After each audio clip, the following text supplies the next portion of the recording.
Bonjour et bienvenue à l'installation de l'orthèse cervicale SOMI. SOMI qui veut dire immobilisateur sterno-occipito-mandibulaire. On a un nouveau modèle de SOMI cette année, donc on refait la vidéo pour vous montrer l'installation de ce nouveau modèle. On part maintenant. La première chose qu'on fait, on vient installer le plastron arrière sur notre patient. Vous avez la procédure dans la vidéo sur l'installation du corset Jowett, donc je vous ai épargné cette partie-là. On commence tout de suite avec la partie arrière. Tout ce qu'on a besoin d'avoir, c'est la partie occipitale qui est bien positionnée au niveau de la tête. Donc, on veut que l'occiput soit à côté au niveau du coussin. Par la suite, on va venir faire l'ajustement de la partie avant. Pour ce qui est des ajustements finaux, on va attendre que notre patiente soit debout pour ajuster tout le reste puis faire les petits ajustements. Donc, je viens installer le plastron sur le sternum comme ça.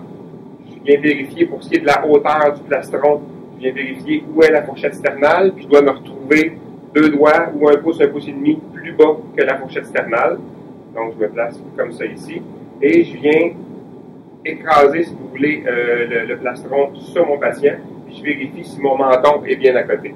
Dans le cas ici, je suis un petit peu loin, donc je vais venir dévisser les 4 vis et je vais le pousser légèrement vers le haut.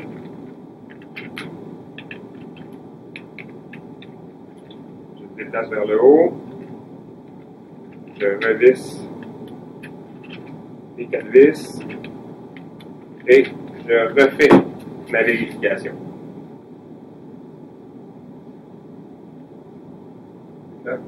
Comme ça ici, je suis bien à côté au niveau du menton et je dégage la fourchette sternale. Ensuite, je vais venir attacher les bretelles. Pour attacher les bretelles, vous allez voir, il y a une glissière. On a une partie en plastique au niveau de la bretelle, puis il y a une glissière ici en avant. On glisse la bretelle au niveau de la glissière. On prend la clip qui est ici, qui est ajustable. Vous ajustez votre clip jusqu'à ce que vous puissiez l'attacher et qu'on ait un contact avec l'épaule.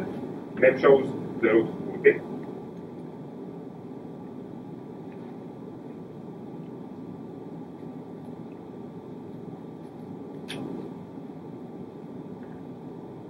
Ça.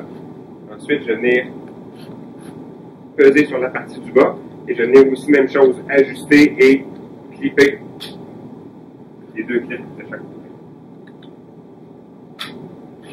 Voilà. Ça ici comme ça. Le corset SOMI habituellement se porte, quand la personne le porte tous les jours, se porte seulement avec la mentonnière et l'appui occipital. Quand on fait lever la personne pour s'assurer de la stabilité, on va ajouter la courroie frontale, qui est une courroie qu'on utilise habituellement quand on va manger, quand on va se brosser les dents, se laver le visage et tout ça. Et pour faire lever la patiente pour la première fois, on installe cette courroie-là. Vous l'avez ici, je la place au niveau du front, et je viens l'attacher de chaque côté sur les montants de métal. Il y a un velcro dessus, donc on a un appui au niveau du menton, au niveau du front, ce qui va permettre de relever notre patiente puis qu'on soit sûr que le cou ne se déplace pas trop pendant le mouvement. Je vais attacher les autres courroies qui sont au niveau mandibulaire.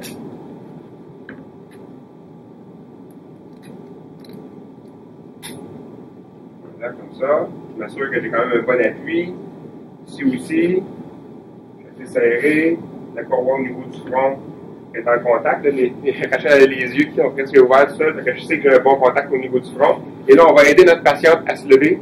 On va l'asseoir. Ensuite, on transfère les jambes sur le côté pour qu'elle puisse se lever debout. Et si on est sur l'établi, c'est très haut. Normalement, c'est sur un lit. Donc, la patiente aurait facilité à se relever. On aide notre patiente à se relever. On tourne les jambes. Et on se lève debout. Voilà.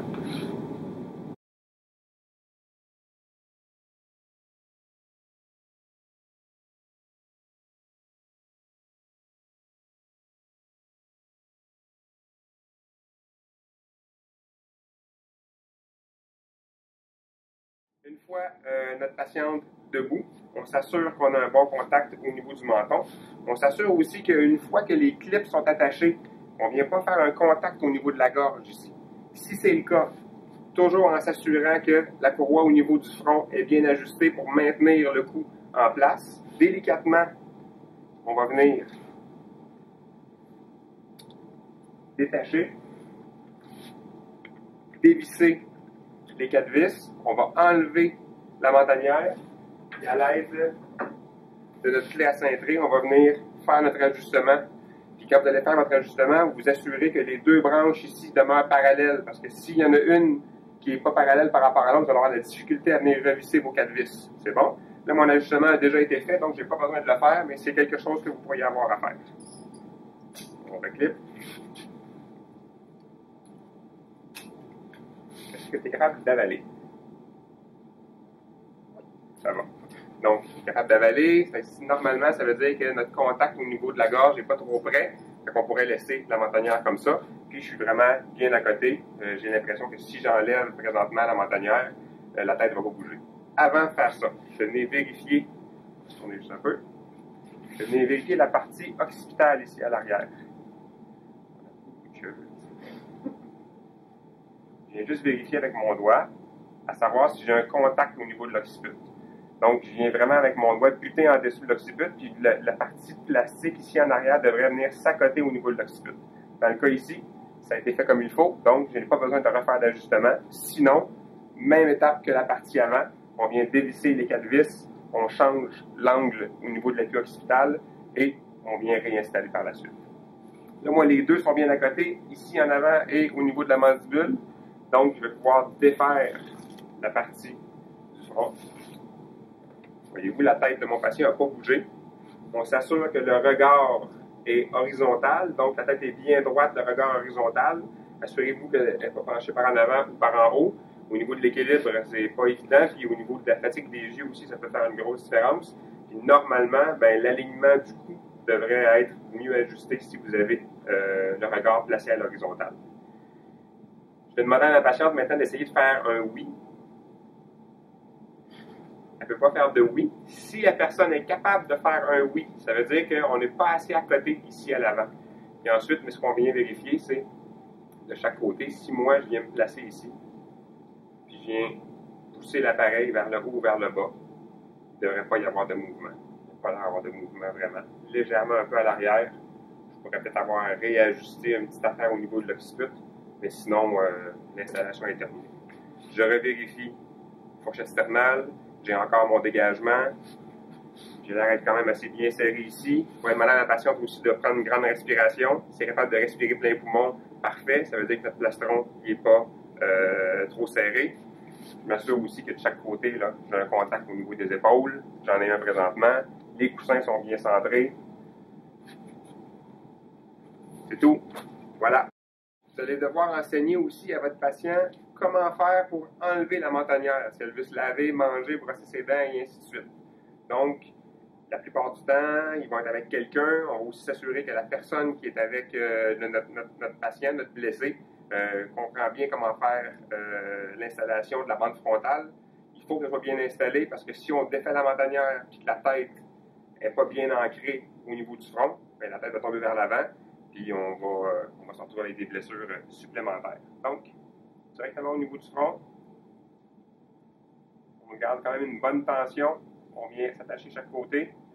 C'est pas besoin d'être confortable cette partie-là. C'est vraiment pour des courts moments, des courts laps de temps. Donc, c'est pas plus grave